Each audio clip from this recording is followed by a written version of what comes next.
guess who's back? Back again. I'm not going to sing. No, I shouldn't. England and us. This is Off the Court from Sky Sports. Your look at all things netball with me, Caroline Barker, and the queen of netball. Actually, I don't know if do you want to be a guru? What do you want to be this series round, Tamsin Greenway? I think maybe guru. I'm not sure I pull off queen. All right. Guru stroke queen. Anyway, coming up, we're looking ahead to the South Africa series, which of course you can watch live across Sky, but we'll also pop up throughout too for more analysis and interviews. But coming up in this show, loads of guests, including Jess Thirlby, Sasha Glasgow, and Eleanor Cardwell. Tamsin, proper test this. Yeah, proper test. And actually really excited because I know we had the New Zealand series, what was it, well, like 6 weeks ago or 4 weeks ago? I don't know, I can't even keep up. And obviously off the back of the World Cup, but it feels like we haven't really had our hands on England, and finally we've got our hands on them. We've got a really exciting squad, like a squad I'm absolutely buzzing about, and against a great opposition as well. You know, South Africa always come, they always challenge, they always bring the very best out of us. I cannot wait. And record crowds as well. Like, literally, this can't be getting any better. And give me more sweets. And yeah, you're right. It's going to be good. On that record crowd, absolutely phenomenal. So for a 3-match series, this is the highest selling and quickest selling crowd that we've ever had come to England. So brilliant. Well done, everyone. Buy more tickets. Make it happen more. If you don't, you can watch it, of course, with us with Sky. Right, enough of the plugs, because next up, we're going to hear from Jess Thirlby, who has just signed a new contract with England, which sees her into the next cycle. Right, congratulations. How pleased are you to get the contract across the line? Yeah, I mean, obviously it's a huge privilege, I think, in so many different ways. One, and mainly just to be afforded the chance to continue the work that we've started as a group. I think 4 years sounds like a long time to everybody else, but it flies by. And with COVID in between, it's certainly, I don't know, it's kind of distorted my perception of time. So I think to be, afforded the chance to keep transitioning with this group is incredibly special. And it's not lost on me as to the responsibility, duty and privilege to be the Roses head coach. So yeah, really, really proud and excited, and can't wait to work with the existing talent, but also those that are breaking through into this squad. We were looking back through the records, and I think only 2 previous England coaches have coached at more than one World Cup, which again, is just such a huge achievement. Yeah, and I think, you know, to be, I guess, for England Netball to show the trust and confidence in me to continue to be the leader of this group and support the growth of this team. We have lofty ambitions. I think the summer was a great kind of event and achievement for us to springboard off, really, and all it's done is kind of galvanize and make us more hungry to obviously go that one step further in another 3 or 4 years' time. So it seems like, perfect direction of travel. We're on a decent upward trajectory. You know, we're managing to compete better and more often and take the scalps of some of our fiercest opponents, more so over the last 3 or 4 years. But we know we've got big work to do if we can expect ourselves to make more finals, and better than that, to go on to win more of them. So yeah, I think, as you say, very few coaches have been in a position where they're asked to stay on for another World Cup cycle. And you know, if I make it all the way through, that'll be kind of 8 years worth of committing to this team. And I am 100% committed and devoted to seeing this group go on to even bigger and better success. What are some of the key areas of the court where you want to see players develop over the next cycle? Maybe some areas that you think needed strengthening? Yeah, look, I feel really excited by the talent that's coming through. I think 35 Roses have kind of played over the last 3 to 4 years. That's really exciting, and it's also challenging because obviously trying to manage those transitions year on year, and as you head in and out of major tournaments, you're always trying your best for that kind of pipeline of talent to be well set up to succeed, but also acknowledge that experience takes time. And so, you know, the experiences that we've had already this year, going over to New Zealand, having the Fast Five, exposing players to international conditions is so valuable. And I have no doubt that we will see great return of that investment in the years to come. But in terms of the team and the dynamics of the team and positioning, I think every team goes through an evolution. And part of my job is to forecast what that team will look like year on year, what we need it to look like, and whether or not we're on track. And inevitably in your depth chart, there are going to be certain areas on the court, in certain cycles where you think, yeah, we've got a bit of work to do just to continue to make sure there's competition for places. So I think, you know, we've lost some huge players in the team since the summer, who have given us, they've served the team for such a long time. They deserve a rest. But, you know, we're trying to fill quite big shoes, but we're not suddenly doing that as a knee-jerk reaction. You know, it's something that I've been mindful of since coming into the role in 2019 to be ready and prepared as best we can for. So I think we've got some fantastic breakthrough talent defensively, in that goalkeeper position, which Jiva's obviously held for such a long time, and managed to find brilliant form before the World Cup. I think since kind of Serena leaving through pregnancy, I think kind of that centre bib has been up for grabs. And I think you saw Imogen give it a really great crack in the summer. And I think she will continue to hopefully develop and shine in the middle. But I think underneath that, we've got to keep unearthing talent, which means that upward pressure stays, because that's what I've noticed and observed has served us so well the last few years. So my job is to continue to find that breadth and depth of talent, to nurture it, to make sure the system is doing that, in order that competition for these 2024 places in the Roses programme is as close as possible, really, and holds everyone account. What areas do you really want to try and cement in this tour? Yeah, look, I'm really looking forward to the fact that they're bringing a relatively unchanged team from their World Cup campaign, and you know, whilst they finished fifth, they won't be happy with their position and losing out and losing to Uganda, but yet having such massive moments against New Zealand. You know, I think we're all going to remember that draw in the dying seconds of the game and the atmosphere. So I think it's Norma's kind of last series. So knowing Norma, she's going to be pretty keen to get this scalp. And, you know, they've just come off the back of a series against Australia, which they don't get many opportunities to do that. They're going to be sharp. They're far more experienced than our group. But I'm also excited by sometimes naivety and innocence in a team brings a certain freshness, and freedom to play. And so it's my job, Sonia's job, Liana's job to kind of harness that and to build the confidence of this group, but also appreciate that there are going to be moments where that experience will most probably get the better of us.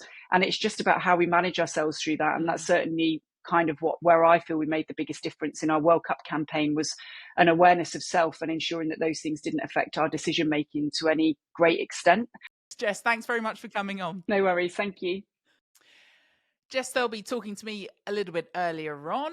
Tamsin Greenway, you weren't here for that chat, but I know you've listened to it. For you, Jess, going forward, what do you want to see change or things adapt? She's talked about learning heading into this next cycle. Yeah, it's a really exciting cycle, isn't it? I think coming off the back of making our first World Cup final, it was brilliant. And it was interesting listening to her talk about, being positive about those things. And she's absolutely right. Like, getting into the final was incredible. I think the job of us is always to break apart some of that stuff as well and look at how and why and the players.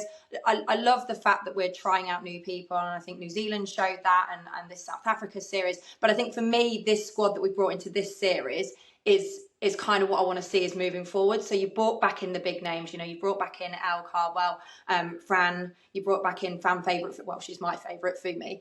And then you've blended them with the players that shone against New Zealand. And I think that's what I kind of always want to see. I want to see this core group and people be added in to strengthen and to take us forward. And, Sasha Glasgow deserved coming into this squad after that position. And now Liv Sheen, she's back in the squad. She didn't go to New Zealand. She's got to put her hand up, because you're looking at that squad going, well, Elle and Sasha probably your starting combination. So you're starting to bring this competition. Where's the but, Tamsin? Where's the but? I feel like there's a big but coming, and it's not just mine. No, it's not the big but. This squad, I'm super excited about. It's fair to say I wasn't excited as much when I saw the group that went to New Zealand, because I didn't see the point. This group, I see the point of.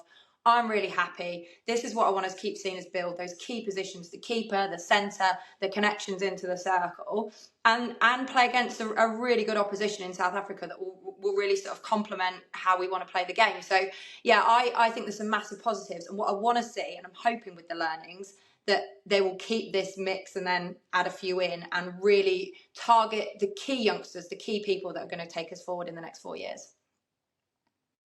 I mean, all I heard then was just, I like big butts and I cannot lie. Well, but hey, maybe I'll just shake that off, because coming up next, we will hear from Sasha Glasgow and Eleanor Cardwell. How are you both? we were talking earlier about the fact that this is like the best selling series that we've had here over 3 matches in England, which is phenomenal. I know you've already made your debut abroad, Sasha, but to officially welcome you in England, I'm saying this is all down to you in the red dress. What's it going to be like? Yeah, I'm definitely really excited. All the girls have been talking about how amazing it is and how much pride they feel playing on home soil, and I just can't wait to be a part of that, and then also see so many of the people that were supporting me from afar. I think putting some faces to some names of some really lovely people that were, really supportive, and can't wait. We haven't been able to meet since that debut. Eleanor, did you make her do an initiation? Were there songs involved? I mean, I wish we did. Yeah, we've not done anything like that, but she's really fit into the group really well, and yeah, she's just like she's been here forever, to be honest with you. Guys, I just wanted to pick up on some of the tactical stuff as we're heading into the series, because I know people are very excited to see you two combine. The word always thrown around in the netball world is connections. And Elle, I'm just wondering how much you saw of the New Zealand series, obviously with Sasha playing, which was really impressive, and just how you two are starting to complement each other, and which way round you like to play it. I did watch all of the New Zealand series, and it was really impressive to see how well Sasha clicked with all the shooters around her and all the mid-court around her. It made it look super easy, like as I said, like she'd been there forever. And I was just super excited to be able to come into this environment and have someone new to try and connect with and build a relationship with. The same with Berry as well. I've obviously played with her in Manchester Thunder, but it's just really exciting that there's something new and something else that we can learn and create. And yeah, we actually like playing both ways around. We played the other way around, so me goal attack, Sasha goal shooter the other day, and yeah, it's great. Bit of movement. I just know she was going to be there to catch my passes, so it's fantastic. Well, Sasha, I was saying there, it looked like you've been playing with us forever. Look, there are always eyebrows raised when players overseas are looking different countries and stuff, and we were obviously very happy to see you in a Roses dress. But interestingly, this style that the Roses play actually really suits your game. You know, we're not a big circle, we can't really take away from that, but the movement we're talking about, how much of that sort of helped your decision, and how easy has it been to slot in because of that? Yeah, definitely. I think just the depth in the squad and then seeing the girls and how they've played, I was really excited to watch the World Cup and just get a slice of that. I definitely think it complements the game that I want to play and the direction that I want to take my game, and that's more of a moving circle. And I think, as Elle said, just the dynamics and being able to play so many different positions, with so many other different goalies as well. I think I just wanted to grow my game and be around like-minded people. And I think a massive thing that England drew me to is that they always talk about really celebrating everyone's unique style of game. And I know that I probably play the game a little bit differently, but I love that because so many other girls do here as well. So I feel like we complement each other and we really work on each other's strengths. Before we let you go, I just want to ask you about what's been happening in Australia at the moment. I mean, here's hoping by the time that people watch this, the pay dispute is done. But I just wondered, Sasha, for both of you, how tough it's been. It's been really hard. Obviously, we're a bit separated from it at the minute because obviously we're here in England, and especially pay-wise, we're being paid by England. But it's constantly feeling for all those girls out there who are getting nothing. And I'm loving how all the players are staying strong with each other and are willing to sacrifice this right now for the future of netball in Australia. I think that's really powerful, and hopefully we'll come to a resolution soon and we'll get the contract sorted, because it's so stressful. Like, you just don't know, like, you've not got a contract, who knows, they might then just say we don't want you, and then you don't have a spot because now Netball Super League, they've all been signed. So it's pretty stressful, to be honest with you. Yeah, definitely. I think it's more just the uncertainty. I think it's meant to be such an exciting, amazing time that we're the league and lots of movement in the league as well, but girls are just kind of stuck in limbo, girls trying to move into state. So like Elle said, I think it's just sympathising and really feeling for the girls that are trying to get seasons up and running. They're trying to get their lives up and running as well. And yeah, just feeling so much for the girls that are in Aussie right now and kind of on the ground as it feels. And there's only so much we can do here, so it's probably just sending so much love and support for them. But yeah, both feeling it. We just want to be able to enjoy the fact that we're playing in what is called the best league in the world, and we would love to be able to get that sorted and for something to be rectified very quickly. Enjoy making your debut in England. Kamo, Bongi, lovely to have you on ahead of the series. How are you finding England, Kamo? What's it been like? So far so good. I mean, obviously because there's no sun and I love being light skinned. It's good for me. I can see you're not sharing a room with Bongi, who's laughing right now. Bongi, you're used to this, having been coached by a certain Tamsin Greenway. And what's it like to be back in England ahead of this series? Honestly, I'm not sure if I'm used to it. It's freezing, yeah. But yeah, it's all exciting. I think we've had a big year, couple of disappointments. So to have another go, I think obviously in December, no one wants to have a fixture in December. This is going to be very interesting for us, and we're actually taking it very serious. So it'll be good to see how we go as a group. Can I ask you both something? Obviously, this is the last series for Norma, and you know the emotion. Bongi, I know it's going to be tough. It's going to be tough, but you have spoken, and Camo's just spoken about you like you're the coach to be, right? Would you want this job, Bongi? No ways. No, don't say that. No ways. This is actually interesting because I've heard a few people asking now, obviously stop playing netball, still need to decide when. It's coming soon. And as I think about it, a lot of people will ask me if I want to coach at national level. And the first answer in my head is a big no. I think I've been in the setup for far too long to actually, probably the first thing I would need is my break. Like I would need my time, just live my life without having to worry about, netball at the national level, and then probably think about it after a couple of years. But really, no. We're Team Bongi all the way. Thank you both for coming on, and have a brilliant series. Can't wait to see you in action. Thank you so much, guys. Thank you. We are going to talk more and find out more from both squads throughout. But how do you assess this South Africa squad then, Tamsin? Well, you know what? South Africa, I've had one of the most frightening groups of athletes coming through for a long time. I got to witness them when I took Scotland out there last year, the sort of South African A side. And what I really like now is again, how they're starting to blend some of these players in. So you've got your big names, your Bongis, your Pumza, players now that we know, like Nicholas Smith, Inamiri Venter, so loads of players that are featuring in our league, but then you're starting to sprinkle with them with those new ones as well. And I know Stridham, I think we've missed a trick not getting her in our league first. I think she's an excellent defender, a bit like Carla. And of course, you've got Siren's new signing as well. So there's so many players that I think will have huge interest for the English fan base as well. And actually, they're big and they're quality netballers. They're such big groups of athletes at the moment that they're producing in South Africa. I think this new cycle, whoever comes in as the new coach, has got a lot of talent to work with, and actually could do some exciting. Bongi, would you give it to Bongi? Yeah, well, you know what? They have to be really smart about this next choice because it didn't work for them last time. That's no disrespect to the last regime, but they had to bring Norma back, and you don't want to be doing that. And the problem is when you have someone as dominant as Norma, to follow in her footsteps afterwards is hard because what do? You can't go in and be Norma, so then you have to put in your new style. But if you put in your new style too far, you get what happened last time, which was non-existent really, and you could see they weren't necessarily playing together as a good group. So I think someone who's been in the culture, who knows how to lead, is an absolute superstar. I mean, she's a legend for me.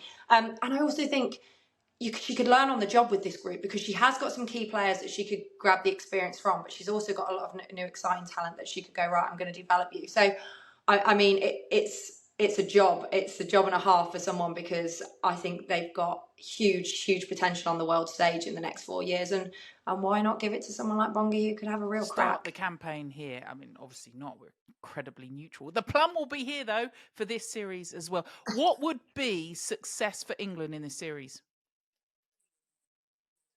Well, success for England is got to be a 3-0 series win, really, with the squad that we've got against. I know that, but like, Well, how big a 3-0 win? I mean, I know you can't get bigger than a 3-0 win, but well, okay, when you look at South Africa played Australia in the 3-test series last month, they didn't win a quarter. They didn't win one quarter. So that will give you a bit of a benchmark of where Australia are at against this group. And they'll be better because they've had 3 match exposures against Australia and they've got a couple of new players back in.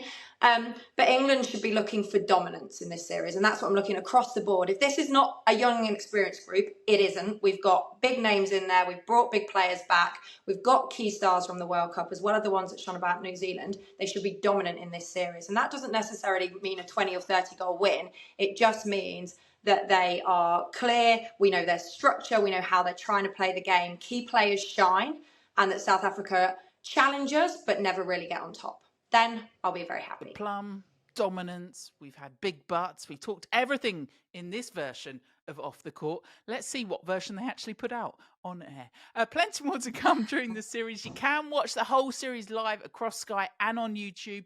Tuesday the 5th at the AO Arena in Manchester. Saturday the 9th at the Motor Point in Nottingham. And then Sunday the 10th in Nottingham too. That's it from us. And we will see you after the first match. Bye for now. Sky Sports. Feel it all.